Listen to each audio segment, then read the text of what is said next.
Well, I've seen reindeer in pictures. I've seen reindeer with Santa Claus, but I've never had a reindeer on a leash in my studio before. And this reindeer is a beautiful reindeer. She's gray, she's 4 years old. And when it comes to unusual animals, you have to think of Mark Marone. Come on, Fallow. We have turned our studio, our new potting shed, into a stable, into a manger. And we have a pair of beautiful reindeer. And where do these come from? This is Princess Grace. Yes. And this is Fallow. They're sisters. And they were bred at Pat Lavery's reindeer farm in upstate New York. Pat has something like 40 reindeer, he told me. Oh, yeah. There's a lot of reindeer in the world. Gosh, I've never been up there. I'd love to see a whole herd of these guys. People tend to think of reindeer as wild animals. Reindeer are not wild animals at all. Now, reindeer are one of the very first domesticated animals. They were domesticated in northern part of Scandinavia thousands and thousands of years ago. Grace. No one knows exactly when they were domesticated because bones of domesticated reindeer look very much like the bones of wild reindeer. Fallow deer is a quite common deer that you might see in parks and zoos, and they're born in captivity.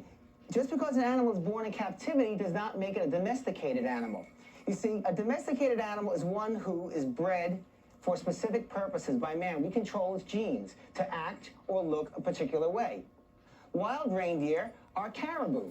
There's wild reindeer in Europe and in North America. Now, the reason why domestic reindeer look like wild reindeer is because the way they look is biologically designed through evolution to serve a specific purpose, and that's living at the North Pole. That's why Santa uses them.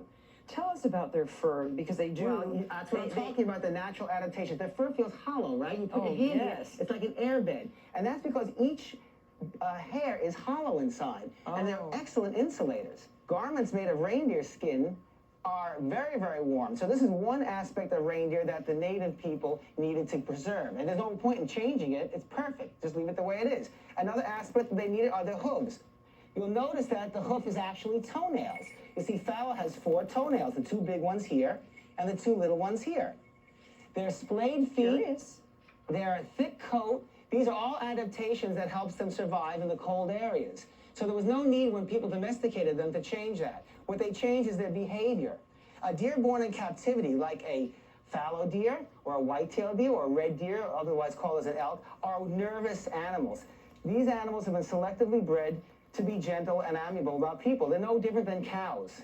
So when people see reindeer like this, they think, well, it's a wild animal. There's nothing to it. But they're actually domesticated animals. They're as important as cows are in the areas where they live. The Lapps make butter out of reindeer milk. Of course, they drink reindeer milk.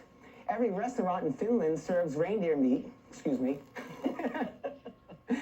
We're sorry, Trace. Say that. Natives of the northern areas in Alaska and the North Pole up there had no domestic animals, so their culture was not able to become as advanced as people in Lapland, which had domesticated animals like that, giving them a much easier life.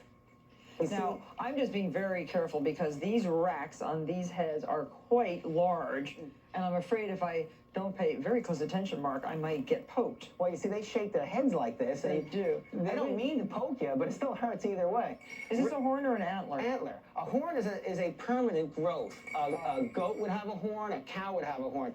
Animals that shed their horns, we're going to have an antler fight here. Are reindeer, or any kind of deer, and those are antlers. Are they enjoying that? They're enjoying that. Now, reindeer, that's a way of recognition for them. Now, reindeer are the only deer where both the male and the female have antlers.